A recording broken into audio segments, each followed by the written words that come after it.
سورت اسراء کی ایک آیت میں تو بہت عجیب مضمون ہے. اللہ فرماتے ہیں وَقُلِ الْحَمْدُ لِلَّهِ الَّذِي لَمْ يَتَّخِذْ وَلَدًا وَلَمْ يَكُنْ لَهُ شَرِيكٌ فِي الْمُلْكِ وَلَمْ يَكُنْ لَهُ وَلِيٌّ مِّنَ الذُّلِّ وَكَبِّرْهُ تَكْبِيرًا.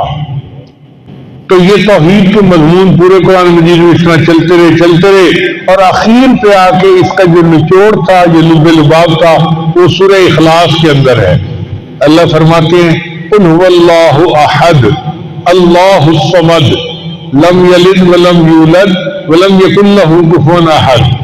اب سورہ اخلاص کی تفسیر سمجھنے کے لیے میں چند الفاظ آج آپ کو جو ہے نا وہ پیش کر دیتا ہوں. مضمون ذہن میں رکھیں گے تو آپ کو سورہ اخلاص کا مضمون پورا ہر وقت ذہن میں رہے گا. قل هو اللہ احد، آپ کہہ دیجئے کہ اللہ ایک ہے. احد کہتے ہیں وہ ایک جس جیسا کوئی دوسرا ہو ہی نہیں سکتا. اللہ نے اپنے آپ کو احد کہا، ایسا ایک جس جیسا کوئی دوسرا ہے ہی نہیں. سورہ کہف کے آخر پہ بھی اللہ نے یہی پیغام دیا. من کان یرجو لقاء ربہ فلیعمل عملا صالحا ولا یشرک بعبادۃ ربہ احدا. اللہ کی عبادت میں کسی ایک کو شریک نہ بنائے. تو اللہ احد ہے. احد کا کیا مطلب؟ وہ ایک جس جیسا کوئی دوسرا ہو ہی نہیں سکتا. یہ احد کا لفظ بڑا خاص ہے. پھر آگے فرمایا اللہ الصمد، اللہ نرادھار ہے. نرادھار کا کیا مطلب؟ کہ ساری مخلوق اللہ کی محتاج ہے، اللہ کسی کا محتاج نہیں ہے.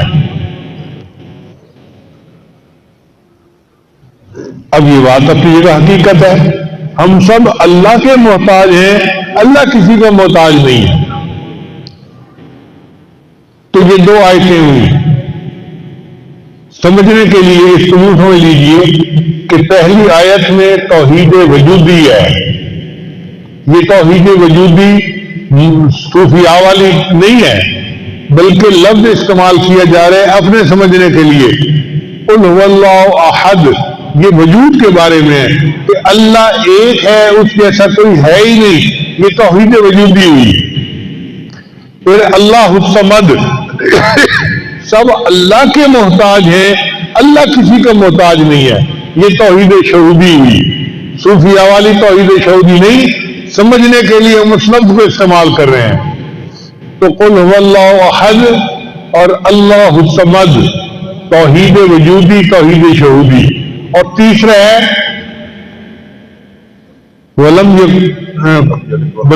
یلد ولم یولد، نہ اللہ نے کسی کو جنا نہ اللہ کو کسی نے جنا. یہ توحید ذات ہے. نہ اللہ کی کوئی اولاد ہے، چونکہ مشرک جو تھے وہ اللہ کو تو مانتے تھے لیکن کہتے تھے کہ فرشتے اللہ کی بیٹیاں ہیں. عیسائی اللہ کو مانتے ہیں لیکن عیسیٰ علیہ السلام کو اللہ کا بیٹا مانتے ہیں، بی بی مریم کو اللہ کی بیوی مانتے ہیں. ہم کہتے ہیں نہیں، لم یلد ولم یولد، نہ اس نے کسی کو جنا نہ اس کو کسی نے جنا. اس کو توحید ذات کہتے ہیں. ایک ہی ہے اللہ. قل هو اللہ احد اللہ الصمد، توحید وجودی، توحید شہودی. اور تیسری جو ہے وہ ہے توحید ذات. اور چوتھا ہے ولم یکن لہ کفوا احد، اور اس کا کوئی کفو بھی نہیں ہے، ہمسر بھی نہیں ہے. صفات میں اس کی کوئی جیسی صفات رکھنے والا ہے ہی نہیں. یہ توحید صفات ہوئی. تو چار لفظ یاد رکھیں. پوری سورہ اخلاص کا مضمون آپ کو ہر وقت ذہن میں رہے گا. قل هو اللہ احد، توحید وجودی. اللہ الصمد، توحید شہودی. لم یلد ولم یولد، توحید ذات. ولم یکن لہ کفوا احد، توحید صفات. تو چار طرح کی توحید اس چھوٹی سی صورت کے اندر اللہ نے بیان کر کے توحید کو ایک جگہ پر جمع فرما دیا. اس لیے سورہ اخلاص اتنی عظیم صورت ہے. ایک صحابی ہر نماز میں یہی پڑھتے تھے کسی نے پوچھا نبی علیہ السلام سے کہ جی وہ ہر نماز میں یہی صورت پڑھتے ہیں. نبی علیہ السلام نے پوچھا تم کیوں کرتے ہو ایسا؟ اے اللہ کے مجھے یہ مضمون بڑا پسند آتا ہے، میں ہر نماز میں یہ پڑھتا ہوں. نبی علیہ السلام نے فرمایا سورہ اخلاص کی محبت کی وجہ سے اللہ نے تمہارے گناہوں کی مغفرت فرما دی. ہم بھی نمازوں میں پڑھتے ہیں یہی صورت، تو اگر مضمون ذہن میں رہے گا تو ہمارے لیے پھر نماز میں دھیان قائم رکھنا آسان ہو جائے گا. یہ توحید اتنی اہم ہے کہ امام ربانی مجدد ثانی رحمۃ اللہ فرماتے ہیں کہ دنیا میں بڑے بڑے نافرمان گزرے، جیسا کہ شیطان، فرعون، حامان، یہ بڑے بڑے نافرمان تھے، نمرود.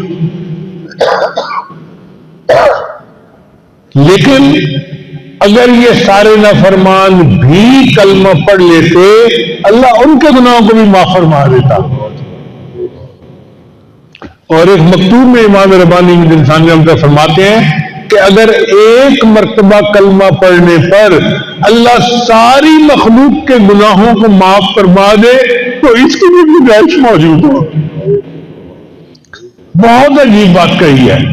اگر ایک مرتبہ کلمہ پڑھنے پر اللہ ساری مخلوق کے تمام گناہوں کو معاف فرما دے تو اس کی بھی گنجائش موجود ہے. اللہ اکبر کبیرہ، یہ کلمہ اتنا عظیم ہے. اس لیے وقتاً فوقتاً لا الہ الا اللہ، لا الہ الا اللہ، اس کا ذکر کرتے رہا کرے، چلتے پھرتے لیٹے بیٹھے، جب بھی فارغ ہو، بجائے موسیقی سننے کے یا ادھر ادھر مصروف رہنے کے لا الہ الا اللہ کی ضربیں لگائے. یہ لا الہ الا اللہ دل میں رہا تو قیامت کے دن اللہ کی طرف سے بخشش ملے گی.